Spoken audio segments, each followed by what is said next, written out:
Soviet union কোরিয়াকে জাপানের হাত থেকে ছিনিয়ে নেওয়ার জন্য খুব তাড়াতাড়ি কোরিয়ার দিকে এগোতে থাকে। সোভিয়েত ফোর্সেসটা খুব তাড়াতাড়ি করে 14ই আগস্ট দেশের নর্থ ইস্টার্ন পার্ট আর 24শে আগস্ট পিয়ংগ্যাংকে নিজেদের অধীনে নিয়ে আসে। জাপানিরা ভীষণ ঝামেলার সৃষ্টি করে।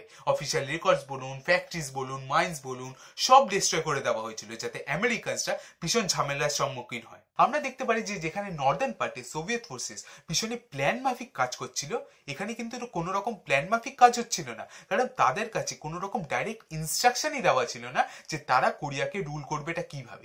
1946 আর 1947 এর মধ্যে সোভিয়েত গভর্নমেন্ট আর ইউএস গভর্নমেন্ট নিউফাইড কোরিয়াকে নিয়ে অনেক রকম মিটিং করে, কিন্তু তাদের মধ্যে যেহেতু কোল্ড ওয়ার চলছিল তারা কোনো রকম একমতে আসতে পারছিল না।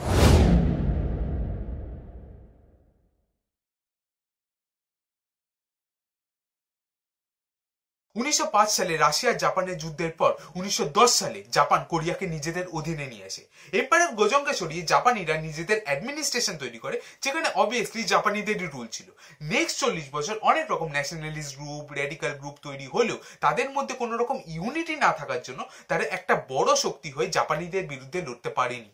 নভেম্বর 1943 সালে দ্বিতীয় বিশ্বযুদ্ধ চলাকালীন Franklin D Roosevelt, Winston Churchill, Chiang Kai Shek কায়রোতে একটা কনফারেন্স করে, যেখানে তারা ডিসাইড করে যে তাদের মোটো শুধুমাত্র জাপানকে হারানোই নয়, জাপানের অধীনে যেই যেই দেশগুলো আছে, যেই যেই জমিগুলো আছে, সেগুলো তার থেকে কেড়ে নেওয়া। 8 আগস্ট 1945 হিরোশিমাতে প্রথম অ্যাটম বম্ব পড়ার ঠিক দুদিন পরে সোভিয়েত ইউনিয়ন জাপানের বিরুদ্ধে একটা ওয়ার ডিক্লেয়ার করে দেয়।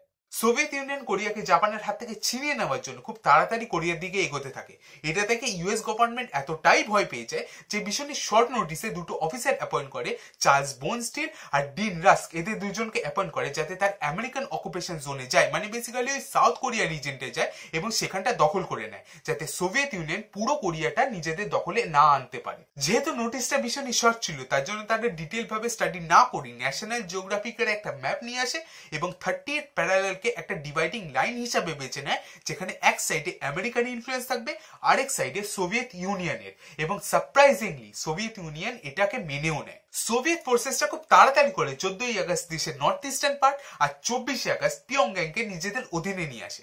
নর্মাল কোরিয়ানসরা ভীষণই সেলিব্রেট করছিল যে জাপানিরা ওখান থেকে চলে যাচ্ছে, আবার কনফিউশনেও ছিল কারণ তাদের কাছে ঠিকঠাক ইনফরমেশনটা পৌঁছাচ্ছিল না, আর দেশ যে দুভাগে ভাগ হয়ে যাচ্ছে সেটা তো তারা জানতোই না। ঠিক সেই সময় সিওলে last Japanese governor general of Korea Nobuyuki Abe নিজের পজিশনটা সং জিনভুকে অফার করে, কিন্তু সং জিনভু এই পজিশনটাকে রিজেক্ট করে দেয়। বেসিক্যালি সং জিনভু একটা লোকাল নিউজ পেপারের হেড ছিল, যাকে নাকি চ্যাম্পিয়ন অফ কোরিয়া হিসেবে দেখা হতো।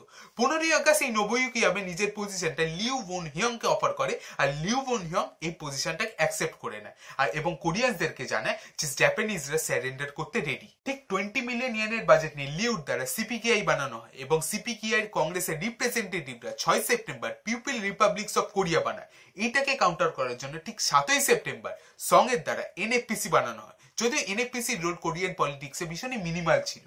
নর্দার্ন পার্টে যখন সোভিয়েতরা আসে তখন জাপানিরা কোনো রকম ঝামেলা করেনি, বরঞ্চ হেল্প করেছিল যাতে সোভিয়েতরা নিজেদের আধিপত্যটা ঠিকঠাক ভাবে ফলাতে পারে।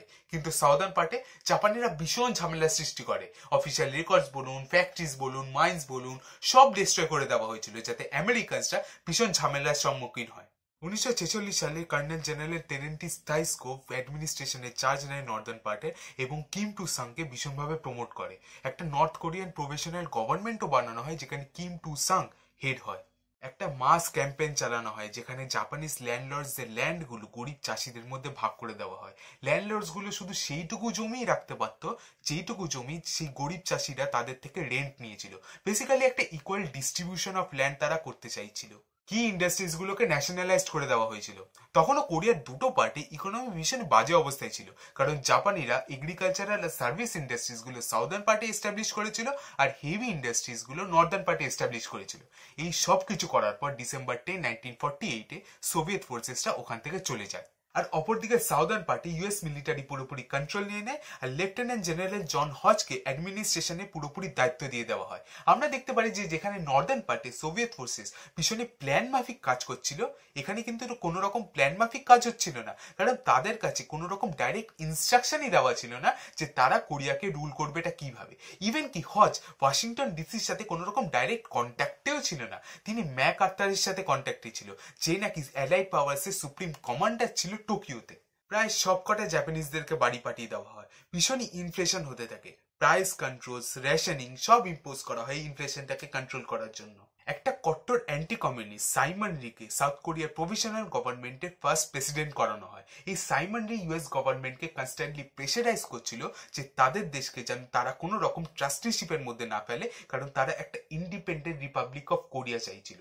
সাইমন রি ইউএস গভর্নমেন্ট অ্যান্টি কমিউনিস্ট হলে কি হবে, কিন্তু তাদের দেশে অনেক রকম কমিউনিস্ট আইডিওলজি উঠে আসছিল, কিন্তু তারা মানে ইউএস গভর্নমেন্ট আর সাইমন রি নিজেদের পাওয়ার প্রয়োগ করে ভীষণ ইজিলি সেগুলোকে সাপ্রেস করে দেয়। আপনারা আন্দাজা লাগাতে পারবেন যে 30,000 থেকে 1,00,000 লোকজনদেরকে মেরে ফেলা হয়েছিল এই কমিউনিজমের আইডিওলজিটাকে সাপ্রেস করে দেওয়ার জন্য।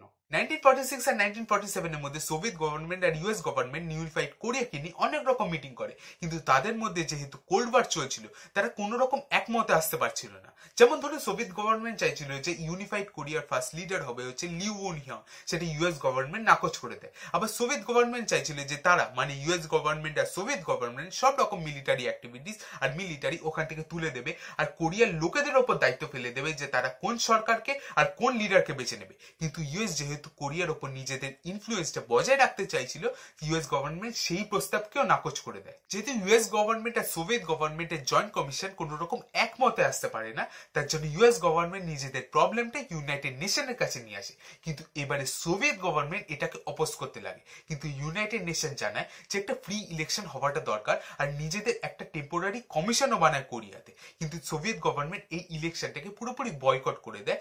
তার জন্য এই ইলেকশনটা শুধুমাত্র সাউদার্ন পার্টেই হয়, যেটা নর্দার্ন পার্ট আর সাউদার্ন পার্টের ডিভিশনটাকে আরো ডিপ করে দেয়। এই সেপারেট ইলেকশনটা কিন্তু সাউথ কোরিয়ার লোকেদের কাছে কোনো রকম ফ্যামিলিয়ার ব্যাপার ছিল না। তার জন্য সাউথ কোরিয়ার লোকেরা বুঝে গেল যে এটা একটা অ্যাটেম্প যে তাদের দেশকে দুভাগে ভাগ করে দেওয়া হবে। অনেক ঝামেলা সৃষ্টি হয়, মিছিল হয়, মিটিং হয়, একটা হাই স্কেল রেবেলিয়ন তৈরি হয়, যেটাকে থামানোর জন্য সাউথ কোরিয়ান ট্রুপসদেরকে আনা হয়। কিন্তু ইনিশিয়ালি এই সাউথ কোরিয়ান ট্রুপস কিন্তু এই রেবেলিয়নটা থামাতে ব্যর্থ হয়ে যায়। এই রেবেলিয়নের জন্য আগস্ট 1948 গিয়ে সাউথ কোরিয়া পুরোপুরি ইন্ডিপেন্ডেন্ট হয়ে যায় আর মে 1949 গিয়ে এই রেবেলিয়নটা সাউথ কোরিয়ান ট্রুপস পুরোপুরি সাপ্রেস করে দেয়, অবভিয়াসলি ভায়োলেন্সের সাহারা নিয়ে। আপনারা আন্দাজা লাগাতে পারবেন যে এতটাই ভায়োলেন্সের সাহারা নেয় এই সাউথ কোরিয়ান ট্রুপস যে সাউথ কোরিয়াতে প্রায় 70% গ্রামগুলোকে পুরোপুরি জ্বালিয়ে দেওয়া হয়েছিল, পুরোপুরি ডিস্ট্রয় করে দেওয়া হয়েছিল। এই প্রসেসটা যেমন সাউথ কোরিয়ার মধ্যে কন্ট্রোভার্সিয়াল ছিল, তেমনি কিন্তু বর্ডারও কন্ট্রোভার্সিয়াল ছিল। দুটো পার্টেরই আর্মি অনেক কনফ্লিক্টসে জড়ায় এই প্রসেসটা চলাকালীন। ইভেন কি নর্থ কোরিয়া সাউথ কোরিয়াকে ইনভেডও করার চেষ্টা করে, কারণ তারা চাইছিল যে ইউনিফিকেশন অফ কোরিয়াটা হোক কিন্তু তাদের রেজিমের আন্ডারে। এই ইনভেশনটা কিন্তু কোরিয়ান ওয়ারকে ট্রিগার করে। এবার ইউনাইটেড নেশনও নাক গলাতে শুরু করে, যেখানে ইউএস মিলিটারি আবার সাউথ কোরিয়াতে আসে সাউথ কোরিয়াকে আর ওদের বর্ডার লাইনটাকে রিস্টোর করার জন্য। আর কাউন্টার অ্যাটাকে যেহেতু তারা নর্থ কোরিয়াকে একটা টক্কর দেয়, তার জন্য নর্থ কোরিয়া কিন্তু ওখান থেকে সরে আসতে বাধ্য হয়, যেখানে আমরা দেখতে পারি যে নর্থ কোরিয়া এই ওয়ারটাকে ইজিলি জিতে যাচ্ছিল। 1951 গিয়ে এই ওয়ারটা পুরোপুরি স্টেবিলাইজ হয়ে যায়। ইউএস বলুন, ইউনাইটেড নেশন বলুন, ইভেন কি নর্থ কোরিয়া বলুন 30th প্যারালালকে নিজেদের বর্ডার হিসাবে গণ্য করে দেয়। এই 30th প্যারালাল হচ্ছে সেই লাইন যেটাকে বেস করে ইনিশিয়ালি নর্দার্ন পার্ট আর সাউদার্ন পার্টকে ভাগ করা হয়েছিল। যদিও সাইমন রি চাইছিল যে এই ওয়ারটা যেন কন্টিনিউ হয় যতক্ষণ না কোরিয়া ইউনিফাই হচ্ছিল, আর ইউএস চাইছিল যে 30th প্যারালাল নয়, আরেকটা বর্ডার আবার টানা হবে যেটা পিয়ংইয়ং দিয়ে যাবে, যেটা নর্থ কোরিয়া আর সাউথ কোরিয়াকে ভাগ করবে। কিন্তু সবাই অ্যাট লাস্ট 30th প্যারালালকেই বেছে নিল নিজেদের বর্ডার হিসাবে।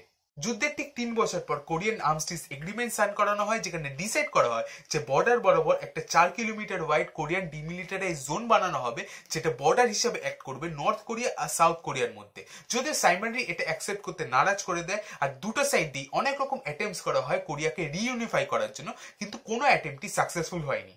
আজকের দিনে হয়তো সবাই জানে যে নর্থ কোরিয়া সাউথ কোরিয়ার সম্পর্ক ইন্ডিয়া আর পাকিস্তানের মতো, কেউ কাউকে দেখতে পারে না। যদিও অনেক রকম ভাব ভালোবাসা ডেভেলপ করার চেষ্টা হয়েছে দুটো সাইড দিয়ে, কিন্তু তাও আজও কোরিয়া ডিভাইডেড, জমির দিক দিয়েও মনের দিক দিয়েও। Thank you.